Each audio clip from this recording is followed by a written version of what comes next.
kering, gampang dikumpulin, susah diikat, berisik, gampang dibakar. Penyakitnya 3: kudis, kurap, kutil. Ini penyakit masyarakat tahun kering nih.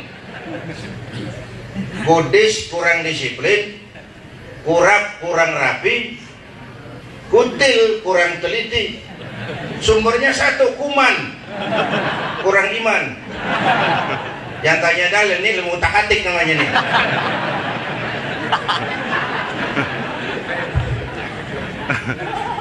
Kudis kurang disiplin. Disiplin kita rendah sekarang.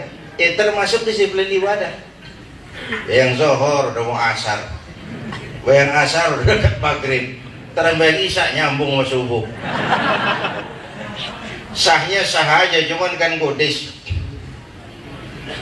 Jalan tol macet bukan cuma karena kendaraan lebih banyak dari jalan yang kita bangun, tapi faktor disiplin.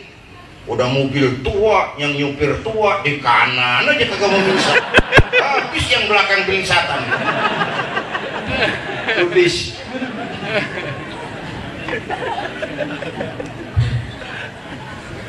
Korupsi susah diberantas, kudis. Sebagian elit kita di atas mentalnya mental kayak anak muda naik motor di tengah malam ngebut, perapatan lampu merah nyodok terus, dicegat sama polisi. Prit, iya pak. Minggir, siap. SIM, ada pak. STNK, ada pak. Tahu lampu merah? Tahu pak. Kenapa lewat terus? Saya kagak tahu, ada bapak.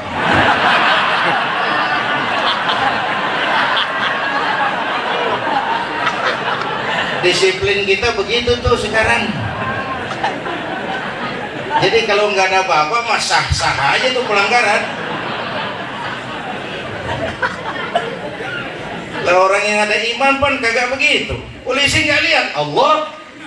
Saya sendiri, Allah. Nggak ada yang tahu, Allah. Ini lantaran kuman, kurang iman, timbul kudis, kurang disiplin. Yang kedua kurap, kurang rapi. Ini penyakit santri nih. Ketawa dia. Kita ini jadi bangsa umat yang asalan. Bikin masjid, bisa memanage masjid, kita lemah. Asal. Bahkan secara umum oleh pengaruh mass media, terutama televisi, kita ini sudah dilatih jadi bangsa instan, ogah keringetan, jadi bangsa konsumtif. Coba lihat iklan sekarang. Belilah, pakailah, makanlah, minumlah. Minumlah, belilah, makanlah, pakailah. Minuman mulu sama gegarasan. Nggak ada seruan kayak zaman dulu. Bikinlah, tanamlah, tanamlah, bikinlah, bikinlah, tanamlah. Nggak ada lagi. India bangkit ekonominya karena prinsip sederhana.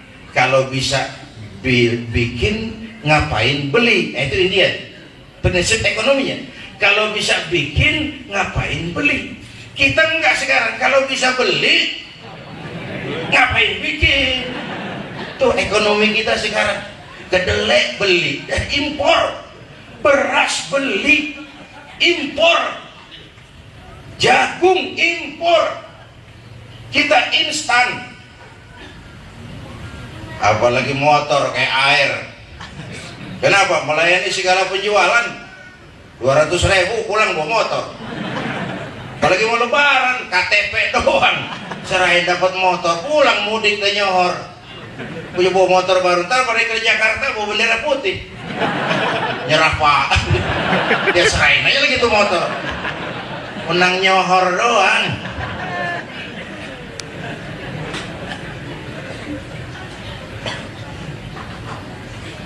Kurang.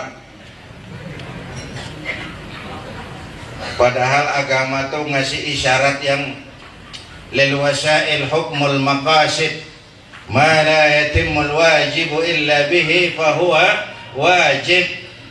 Tutuplah auratmu, artinya apa? Kamu harus punya pabrik tekstil. Jagalah kebersihan, artinya apa? Dirikan pabrik deterjen, temukan mesin pembersih. Jadi fa'il, jangan jadi maf'ul. Sekarang asal kita pergi haji, kita beli kain ihram, kita pakai, buka ujungnya made in China. Beli sorban yang kecil di pasar seng, kita pakai, kita buka ujungnya made in Taiwan. Kita jadi kayu bakar masak nasi orang. Yang ketiga, kutil. Penyakit masyarakat tahun kering. Kutil kurang teliti, cepat heran, gampang kagum. Masyarakat mall. Coba ibu-ibu lihat, asal ada mall baru, rame-rame aja ke sono. Ntar sono buka, rame-rame aja ke sono. Kagak belanja. Ke sono heran, kemari kagum, gitu doang udah kerjaan. Makanya di Indonesia asal ada aliran aneh, ada aja yang ngikut. Ada nabi palsu, ada aja yang ngikut. Kenapa? Kutil. Cepet heran, gampang kagum. Algiada itu Ahmad Musodik, Betawi Chandran situ Senayan. Waktu itu saya bilang, ini Betawi lagi naik daun nih, ada dua nih, atau jadi gubernur atau jadi nabi.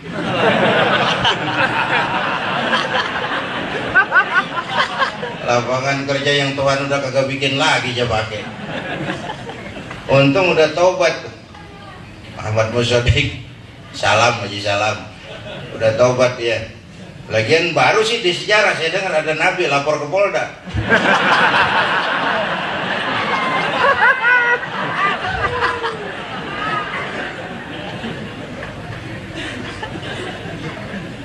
Itu bisa terjadi karena masyarakat kutil. Kesulitan ekonomi itu kayak orang lagi hanyut di kali. Orang kalau lagi hanyut tuh di kali, rumput juga dia pegang. Dia tahu rumput nggak kuat nahan badannya. Cuman emang lagi hanyut, apa aja sekenanya. Ketemu nabi palsu, pegangan. Ketemu aliran aneh, pegangan. Emang lagi hanyut. Makanya kalau ke masyarakat saya kasih cerita. Ada tabrakan di jalan, kencang bener, buah, korban jatuh belepotan darah, orang pada merubung. Datang wartawan mau ngambil gambar dari dekat, susah, orang banyak bener pada merubung. Nyari akal nih wartawan, tolong saya dikasih jalan ke dekat korban. Saudara siapa? Saya bapaknya korban. Ngaku bapaknya korban. Orang pada minggir semua. Minggir, ini ada bapaknya korban. Minggir orang semua. Sampai di depan korban, pucat itu wartawan. Kenapa? Yang ketabrak anak monyet.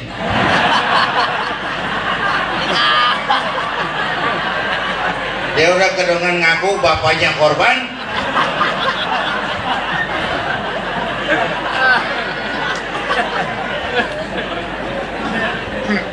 Ini ketangkep nggak pesan nih cerita?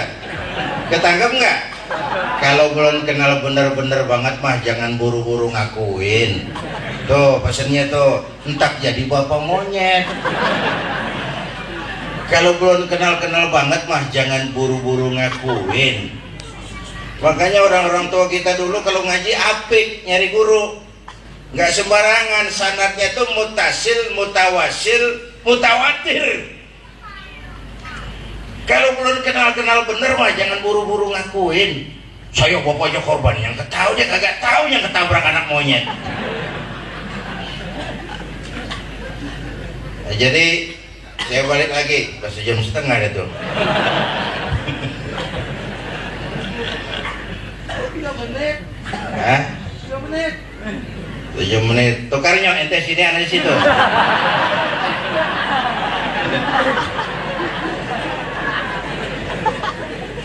Bercanda bang, jangan dipikirin. Emang orangnya begitu. Jadi anak-anakku para santri terutama, balik lagi nyontoh kepada baginda Nabi, jangan takut susah. Kemudian saya tadi bilang seakan melengkapi kesusahan kita sebagai bangsa ini, musibah nggak udah-udah. Bener? Bener. Betul udah dipakai kiwil, gua nggak pakai.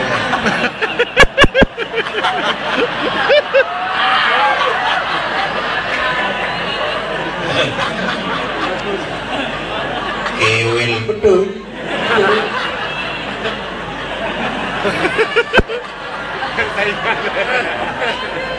Gua mau ngomel orang nyari duit, padahal hak cipta tuh.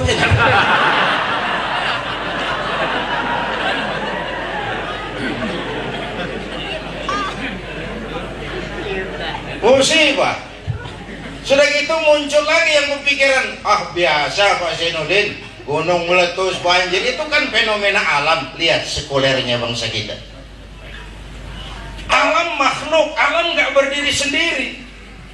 Gejala-gejala alam kan sebenarnya bisa diprediksi, tapi yang terjadi unpredictable. Gue juga gak ngerti tuh. Yang penting penampilan dulu, dengerin aja dah.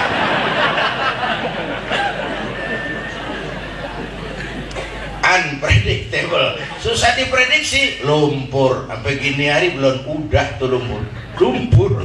Padahal Inul ngebornya di sini. Ngapa mancurnya di sana?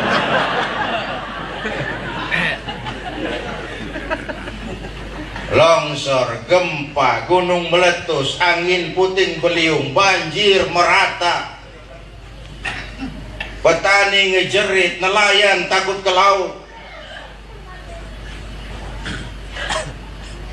3 hari habis tsunami saya ke Aceh, karena pakai heli saya bisa keliling sampai ke Melambo, daerah paling hancur itu. Di Melambo saya lihat dahsyatnya bekas gelombang tsunami, luar biasa Pak. Itu gelombang laut naik ke darat nganterin perahu, pulang narik mobil. Ini tsunami kerjanya, orang tukar tempat dikejar. Perahu naik ke darat, mobil turun ke laut.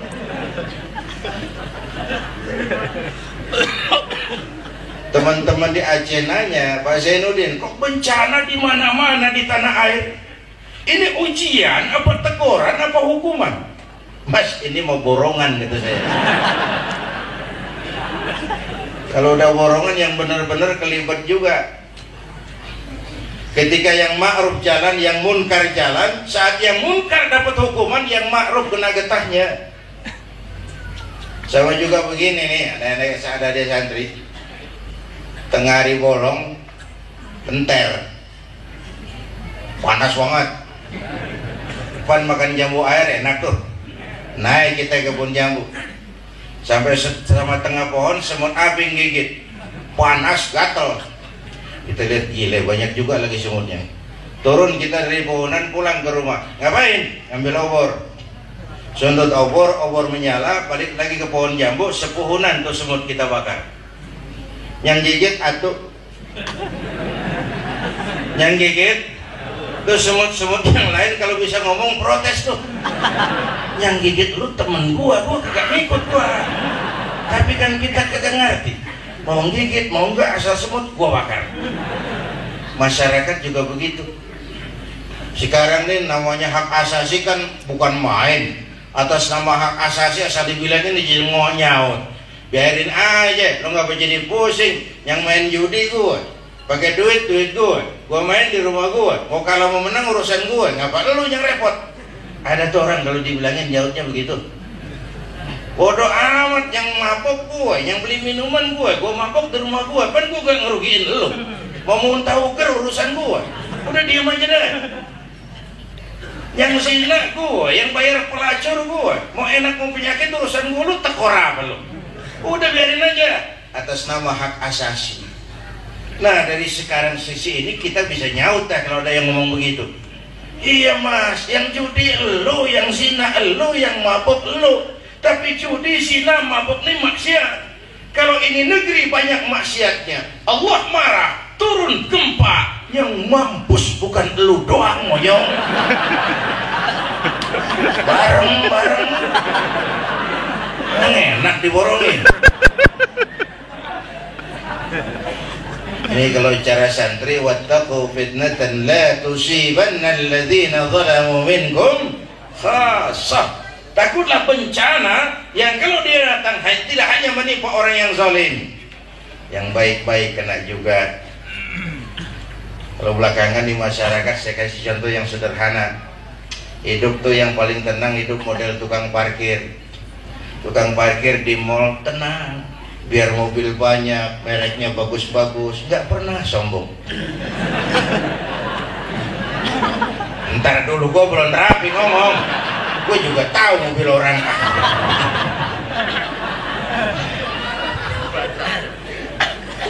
Ntar tuh mobil pergi satu demi satu, habis habis sama sekali. Dia nggak sedih, tenang. Di mana rahasianya? Tukang parkir tidak merasa memiliki, cuman merasa dititipin. Jadi apa bedanya sama kita? Sama, kita nih kang parkir semua. Kita dititipin doang. Kalau begitu, pertama titipan kudu dijaga yang benar, barang titipan. Kalau enggak, yang nitip marah. Pak Zainuddin, ya, nitip motor ya, boleh. Begitu diambil tuh motor, kaca spion pecah, knalpot hilang, bumper hancur. Apa enggak marah yang nitip? Marah enggak? Marah enggak? Gue kan nitip, kenapa lo enggak jagain? Sama. Allah nitip anak 3 orang sama kita supaya dididik yang benar. Yang satu judi, yang satu nyolong, yang satu mabuk. Marah. Yang nitip marah. Allah nitip harta kepada kita supaya bantu yatim, bantu pesantren, santuni yatim, bela yang lemah, bangun rumah sakit. Pelitnya 17 setan. Marah. Yang nitip mau lebih berasa, Allah nitip Indonesia sama kita. Sumber daya kekayaan alamnya harus digunakan bagi sebesar-besar kemakmuran rakyat. Dilaksanakan oleh para penyelenggara negara yang kita sebut pemerintah. Amanat pasal 33 Undang-Undang Dasar. Disalahgunakan yang nitip. Yang nitip. Kelihatan kan di benang merahnya. Kalau yang nitip marah udah gampang aja urusan. Padahal Indonesia kita ini subhanallah, saya sering pidato, saya bersyukur lahir di Indonesia, saya bangga jadi anak Indonesia. Bukan karena saya dididik untuk itu. Pertama, perjalanan dakwah saya ke seluruh pelosok Nusantara, saya saksikan wajah Indonesia dari desa ke desa. Yang kedua, Allah kasih kesempatan saya melihat negeri-negeri lain di dunia ini. Saya keliling Asia, saya ke Eropa, saya ke Australia, saya ke Amerika. Makin banyak negeri saya lihat, makin bersyukur saya lahir di Indonesia. Negaranya besar, 17.000 pulau. Itu belum termasuk Pulau Gadung dan Pulau Gebang. Tambah 2 kali itu mas. Buminya subur. Di atas perut bumi kita tanaman apa yang gak hidup? Di bawah perut buminya ada minyak, ada gas, ada batu bara. Lautnya, pasir lautnya aja bisa dijual ngurung Singapura. Illegal fishing, pencurian ikan. Tiap hari tuh Korea, Jepang, bahkan Taiwan nyolong ikan di perairan Indonesia. Jepang nangkap ikan di laut Indonesia pakai kapal pabrik bang. Di situ dia tangkap, di situ dia olah, keluar kapal udah dikaleng tuh ikan. Kita begini masih neger aja neger. Tahu kapan kumpulnya tuh ikan. Belum lagi ada minyak lepas pantai. Hutan jutaan hektar, laut kaya, bumi kaya, hutan kaya, rakyat. Jangan-jangan yang nitip mau lihat ini cuma sebagai fenomena alam, bencana-bencana ini. Sekuler. Gunung makhluk, angin makhluk, bumi makhluk, laut makhluk, air makhluk. Makhluk tunduk kepada Khalik. Jadinya masyarakat mesti diingatkan kembali kepada iyyaka na'budu wa iyyaka nasta'in. Na'budunya kali kurang benar, sampai nasta'innya seret. Kalau na'budunya benar, nasta'innya top chair. Kalau ibadah beres, pertolongan pasti datang. Dalam konteks dengan maulid, Allah memberikan 2 jaminan keamanan. Pertama, baginda Rasul, wa ma kana Allahu liyu'adzibahum wa anta fihim. Allah tidak akan turunkan bencana selagi kamu Muhammad masih hidup di tengah-tengah umat.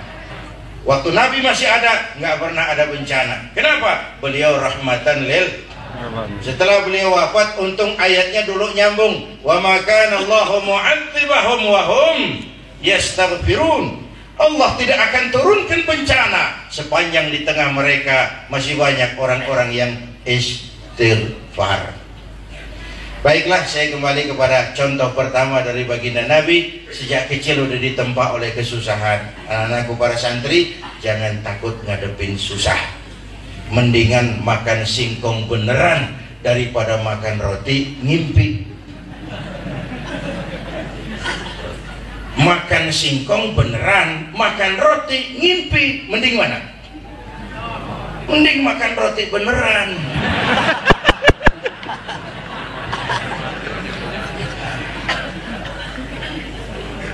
Begitulah santri didik dengan segala kesederhanaan untuk menjadi orang yang bisa menghadapi segala situasi. A man for all season. Bisa menghadapi segala situasi. Itu contoh beliau. Yang kedua, beliau ini tokoh yang pandai menginventarisir potensi. Nabi Yusuf pesan sama saudara-saudaranya, kalau kamu mau berangkat ke kota Mesir, berangkatlah, masuklah ke kota lewat pintu yang berbeda-beda. Jangan lewat satu pintu, gampang diringkus orang. Nyatu lewat Bludik, nyatu lewat Belir. Masuklah kota Mesir lewat pintu yang berbeda-beda. Ini yang saya maksud pluralisme, pluralitas, kebersamaan. Bukan pluralisme, pluralitas. Nabi Yusuf itu kan hebat. Dikucilin sama saudara-saudaranya, dibuang ke sumur mati, dilelang sebagai budak, diangkat dijual ke Mesir, dibeli pembesar istana, kerja di istana. Istri pembesar naksir, Yusuf menolak, difitnah, 7 tahun mendekam dalam penjara tanpa dosa. Di penjara 7 tahun. Ringkasnya, satu saat penguasa mimpi, dicari ahli takwil. Ada yang kasih tahu Yusuf, anak muda di penjara, jago nakwilin mimpi. Dipanggil Yusuf, ditakwilkan mimpi itu, bahwa Mesir akan dilanda krisis ekonomi. Dikasih saran yang begini. Akhirnya Yusuf diangkat jadi pembantu raja, bekerja dengan ikhlas, jujur, berhasil mengeluarkan Mesir dari krisis ekonomi. Ketika rajanya wafat, Yusuf naik gantiin raja. Ini contoh buat umat Islam, mendingan kayak Nabi Yusuf, di penjara dulu, baru jadi pejabat tinggi. Daripada jadi pejabat tinggi dulu, baru. Bung Karno kasih contoh dengan segala kelemahan dan kekurangannya. Saya kagum Bung Karno itu, berjuang habis-habisan, waras keringat, banting tulang, masuk penjara, keluar tahanan, masuk sel, keluar bui, dibuang ke Digul, dibuang ke Ende, dibuang ke Bengkulu. Bung Karno setelah merdeka baru Bung Karno pakai jas, pakai dasi, pidato di mana-mana. Sekarang banyak tiba-tiba saja muncul tokoh pakai jas, pakai dasi, pidato di mana-mana, baru dibuang. Kebalik.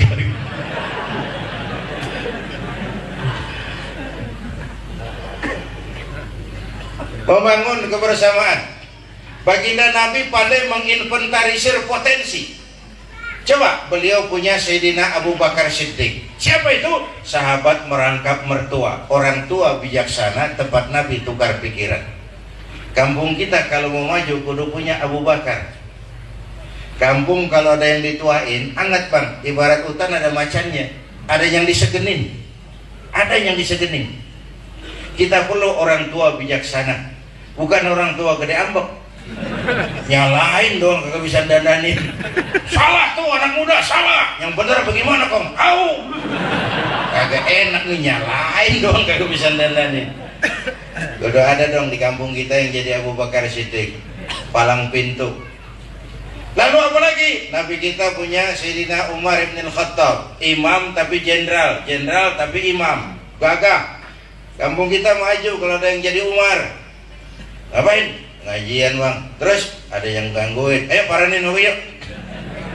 Kudu tuh zaman preman, yang munkar aja berani. Kenapa yang ma'ruf kudu mendek-mendek? Harus ada yang jadi Umar, imam tapi jenderal. Nah, cuma nyari Abu Bakar sama nyari Umar gampangan dikit. Yang susah Nabi punya Utsman bin Affan, pengusaha tapi santri, santri tapi pengusaha. Pesantren bisa maju kalau punya Utsman, kampung maju kalau punya Utsman, masjid maju kalau punya Utsman. Ngapain? Ngecor bang lantai 2, udah gua kirim semen sama pasir. Utsman tuh susah nyari yang begini sekarang. Kalau Umar sama Abu Bakar banyak banget ada sumbangan pikiran mulu. Gue juga udah mikir dari kemarin. Nyari Utsman yang susah. Bangun masjid nggak cukup pakai takbir. Allahu Akbar, dong kubah turun. Kagak ada lo, kudu beli semen, beli pasir, kudu ngecor, kudu punya Utsman. Majelis taklim yang mingguan bagaimana mau maju kalau ngarepin dari jamaah doang kagak ada Utsmannya. Yang ngaji 3 pojokan, yang satu uap, yang satu ngempet, yang satu pules. Ustaz dah pegel deh. Udah gitu kita kadang-kadang lebih menghargai burung beo daripada ustadz yang ngajarin pengajian kita tuh. Burung beo bisa ngomong dikit banget. Assalamualaikum, assalamualaikum. Ngerti kagak, paseh kagak beo. Assalamualaikum, assalamualaikum, 1 juta. Beo, assalamualaikum, assalamualaikum, 1 juta harganya. Beo, ustadz ngajarin kita di musola, assalamualaikum, cakep banget. Baca kitab selembar, meniran mulut terangin, pulang 16.000.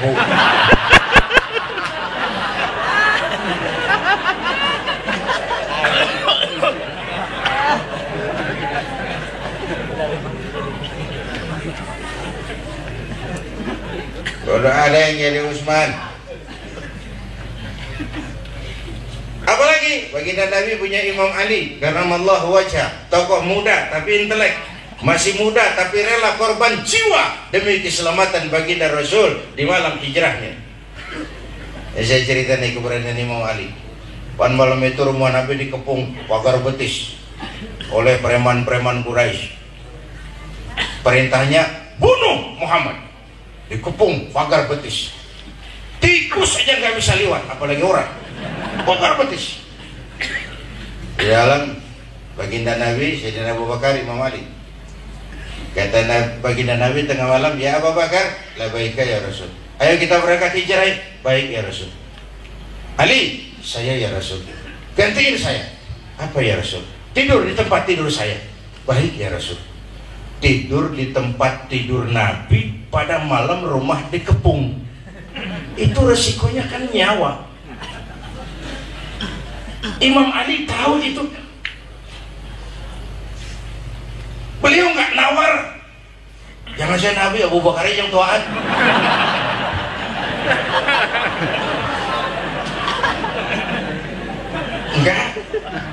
Enggak. Fi amanillah ya Rasul. Saya akan tidur di tempat tidur Tuhan. Berangkatlah Tuhan dengan selamat. Tidur.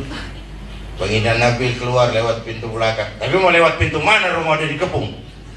Begitu pintu terbuka, terjadilah pertolongan Allah. Waj'alna min baini aydihim sadda min khalfihim sadda fa'aghshaynahum fahum la yubsirun. Di kiri kanan depan belakang dibuatkan dinding, kami butakan mereka. Mereka enggak lihat Muhammad keluar dari rumahnya. Siaga 1 pita merah, mata menteleng, Nabi lewat enggak kelihatan. Yang terakhir nih yang pakai nih ayat Edi Tamsil.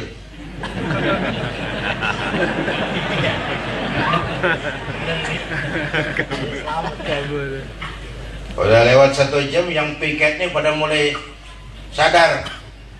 Ini jangan kok sepi amat, jangan-jangan Nabi udah keluar nih. Biasanya kan dia bangun tengah malam. Coba intip. Masih tidur. Tenang deh, nggak kemana-mana.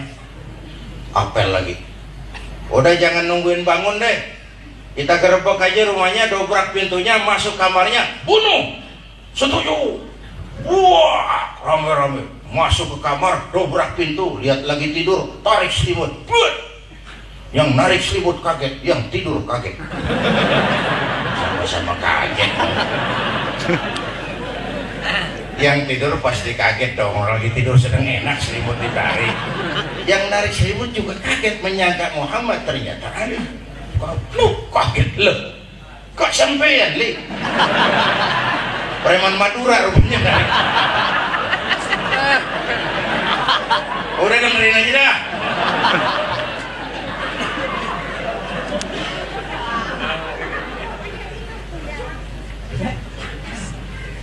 Iya saya. Mana Muhammad li? Nggak tahu. Jangan macam-macam li. Tak celurit sampai.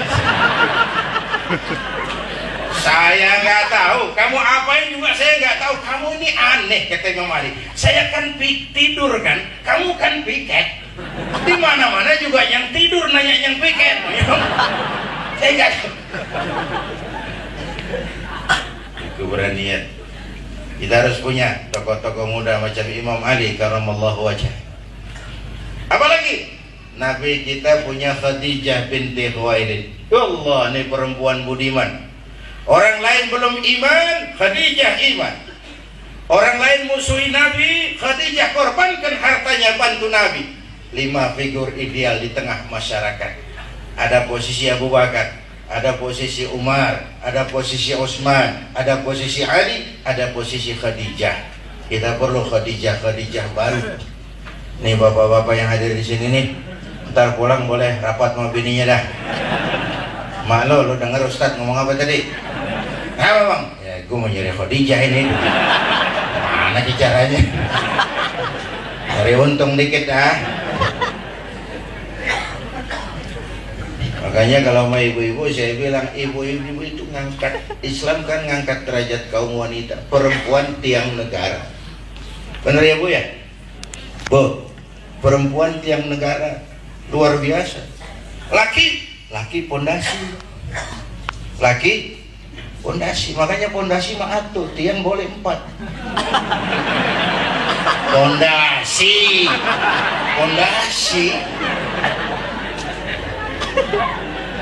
Ini gue pulang dicegat ibu-ibu nih.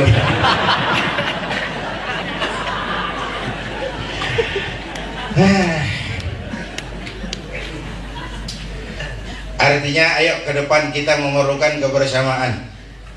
Walaupun tidak harus selalu bersama-sama. Ini kan di negeri kita ini partai itu alat peraih kekuasaan. Partai sebagai lembaga pendidikan politik nggak jalan. Makanya yang kita kaya politisi, kita miskin negarawan. Banyak pejabat tapi sedikit pemimpin. Dan yang udah jadi pemimpin juga sulit mau duduk bareng. Karena suksesi model Ken Arok melahirkan dendam politik yang berkepanjangan. Pan dulu masih ada Pak Harto tuh umpama tiap 17 Agustus di istana pada duduk kececeran itu Pak Harto, Habibie, Gus Dur, Mega. Enak rakyat melihatnya. Wah pemimpin kita emang satu. Hati mereka bagaimana kayak bodoh amat. Yang penting duduk bareng rakyat melihatnya udah adem. Masyarakat paternalistik nggak perlu teori yang merenung-renung. Yang dia lihat itu aja udah kenyataan yang ngademin. Tapi ini sulit terjadi. Kenapa? Karena suksesi yang melahirkan dendam politik. Gus Dur ngawinin, Mega baru mau datang, kalau SBY udah pulang. Nah kan kagak lucu tuh tontonan kayak begitu. Nggak lucu. Para elit nggak bisa mendidik rakyatnya untuk bersatu. Masing-masing mendahulukan egonya, kepentingannya, kebesarannya. Lalu orang kita ini post power syndrome. Kalau udah jadi orang gede susah banget mau balik jadi orang biasa. Lech Walesa, bekas presiden Polandia, berhenti jadi presiden, kerja lagi di pelabuhan. Dia nggak merasa itu sebagai aib. Kita udah lama banget berhenti jadi presiden, kemarin masih dikawal-kawal pakai biaya negara. Kan ngeribetin orang. Dan negara lagi bangkrut. Post power syndrome. Karena itu ke depan diperlukan semangat kebersamaan. Beda dalam politik boleh, tapi kalau sudah kumpul seperti ini, kita muslim. Mau Golkar, mau P3, mau PBB, mau PKS, mau kita muslim. Utamakan itu. Karena apa saya bicara begini? belajar dari pengalaman di Kalimantan Tengah. Pemilihan gubernur maju 3 pasang, 2 muslim, 1 non muslim. Apa yang terjadi? Menang yang non muslim, suara umat pecah. Terjadi lagi di Kalimantan Barat, pemilihan gubernur 4 pasang maju, 3 muslim, 1 non muslim. Apa yang terjadi? Yang non muslim yang menang, suara umat pecah. Kemarin waktu pemilihan gubernur DKI, saya diajak ngobrol sama Pak Sutioso, mantan gubernur. Kiai, kenapa Mas? Mau maju nggak? Apa? Gubernur DKI? Kiai kan dikenal orang, basic dukungannya cukup kuat. Polling juga menunjukkan nama Kiai masuk nominasi. Saya bilang enggak lah. Kenapa? Nggak punya modal. Ini demokrasi Kiai, teori Mas. Prakteknya tetap saja ini pertarungan tokoh dan modal. Dia tokoh kagak punya modal, selamat ngelamun. Modal banyak bukan tokoh, habis dibohongin orang. Bikin tim sukses, timnya yang sukses. Dia mau kanyut kemana-mana. Yang kedua yang terpenting kata saya, kalau ada 2 Betawi maju, dua-duanya pasti gagal. Suara bakal pecah. Inilah yang saya mau ajak kita merenung, pelajaran dari Kalimantan Tengah, Kalimantan Barat, dan berpotensi terjadi di Sumatera Utara. Sebentar lagi di Sumatera Utara pemilihan gubernur, 5 pasang maju, 3 muslim, 2 kombinasi muslim non muslim. Kalimantan Timur berpotensi kayak gitu lagi. Kalau Sumatera Utara dan Kalimantan Timur ini daerah kaya, pemasok terbesar ke APBN. Apa dampaknya? Saya 3 minggu yang lalu dari Sumatera Utara, ada teman saya laporan, Kiai, ini kan gubernur sekarang namanya Rudolf Pardede. Gak gantinya, tadinya wakil gubernur, tapi karena Rizal Nurdin meninggal di pesawat Mandala itu, ya naik ganti Kristen. Dia bilang Pemda Sumatera Utara maulid anggarannya 25 juta, Natal 1/4 miliar. Dia mainin maulid 25 juta, kagak bunyi. Lah petasan kalau yang kecil ceplik begitu doang, murah. Natal 1/4 miliar. Jadi posisi itu dimanfaatkan. Nah kita ini mari, terutama partai-partai Islam, Islamnya dulu pentingin. Kalau harus tokohnya, ya itu tadi pecah suara. Itu menarik. Di Amerika orang nggak kenal siapa ketua partai Demokrat, orang nggak kenal siapa ketua partai Republik. Tugas ketua partai menyiapkan kader siapa yang mau diusung. Sama juga pemain bola di Eropa. Kita kalau bicara Real Madrid, kita nggak kenal siapa pemilik klubnya, kita nggak tahu siapa pelatihnya. Yang kita kenal ada Raul Gonzalez, ada Robinho.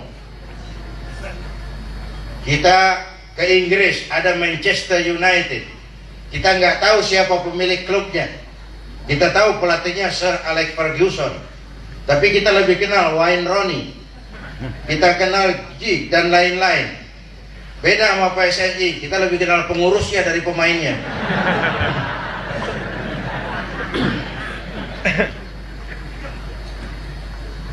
Saudara-saudara, bagaimana kesebelasan menciptakan pemain-pemain yang handal di tengah lapangan, membangun semangat kebersamaan. Oleh karena itu, ayo kita dewasa menghadapi ini ke depan, supaya semangat kebersamaan itu lebih tumbuh dan berkembang. Yang ketiga terakhir, udah 3,5 jam nih.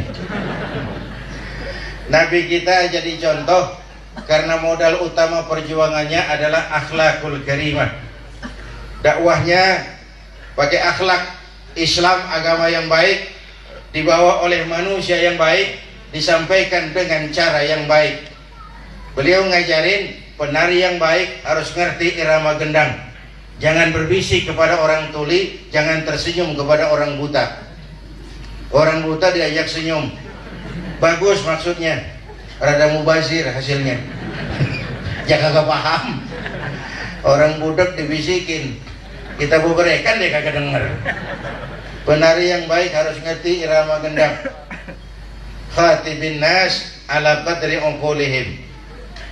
Saya kan suka bikin terobosan yang kadang-kadang saya sendiri juga.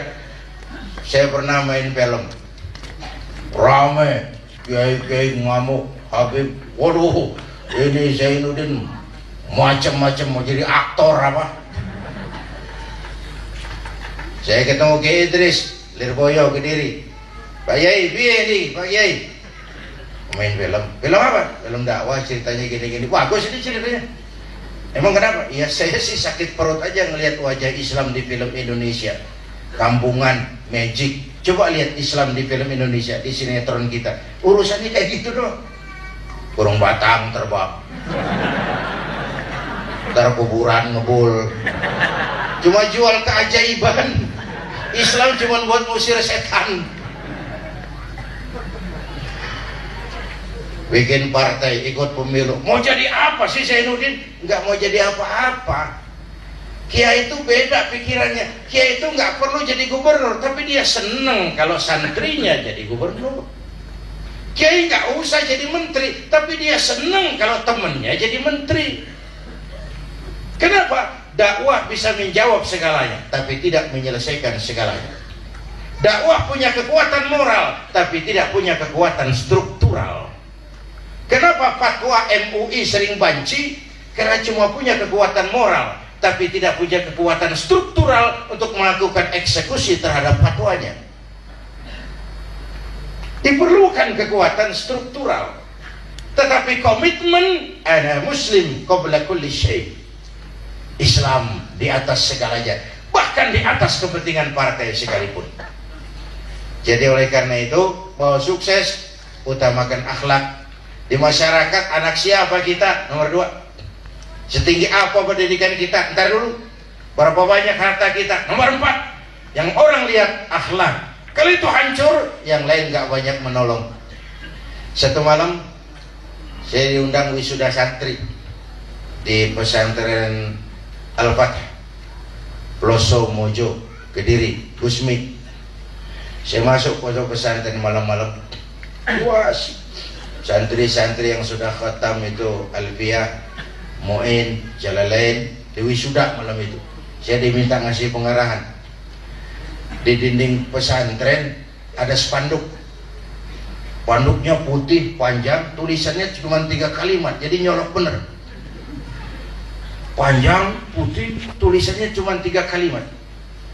Pesan kiai buat santri-santrinya yang sudah mengkhatamkan itu, sudah khatam itu Alfiyah Ibnu Malik, Mu'in, Jalalain, ada tulisan di tembok 3 kalimat. Jalan masih panjang. Allah, seakan kiai mau pesan santrinya, biar kamu sudah hafal itu Alfiyah Ibnu Malik, kau sudah khatam itu Mu'in, kau sudah khatam itu Jalalain, jangan sudah berasa jadi orang ya, jalan masih panjang. Ini penanaman nilai akhlak. Jalan masih panjang. Tidak lurus bertabur bunga di kanan kirinya, penuh onak dan duri. Penuh onak dan duri. Tapi dari dahulu keprihatinan itu sering saya ungkapkan. Kita kekurangan jenderal, tapi saya tidak takut Indonesia kekurangan jenderal. Kita perlu ekonom, saya nggak khawatir Indonesia kekurangan ekonom. Kita perlu teknokrat, saya nggak khawatir Indonesia kekurangan teknokrat. Saya justru khawatir suatu saat kita mengalami krisis kekurangan ulama, kekurangan kiai, kekurangan orang-orang yang yatafaqqah fiddin, mendalami ajaran-ajaran agama. Karena itu kiai itu beda sama guru silat. Kalau guru silat punya 14 jurus, paling turun ke muridnya 10 jurus. Yang 4 jaga-jaga jangan sampai jatuh sama murid. Kalau udah jatuh sama murid, bubar perguruan. Tapi kalau kiai mah dia bangga, senang kalau lihat santrinya jauh lebih hebat dari dia. Itu kebahagiaan para kiai, para ulama kalau melihat santri-santrinya jadi orang. Anak saya yang pertama saya titip ke Jawa Timur, Tewireng, si Fikri. Tahun pertama dia pulang, saya cek, sini apa hasilmu setahun di pesantren. Dia sodorin saya satu piagam penghargaan juara lomba pidato di pondoknya. Saya heran nih anak di rumah jarang ngomong jadi juara pidato. Saya tanya, kamu bisa pidato, apa yang dipidatoin? Dia bilang, pan kaset ayah diapalin.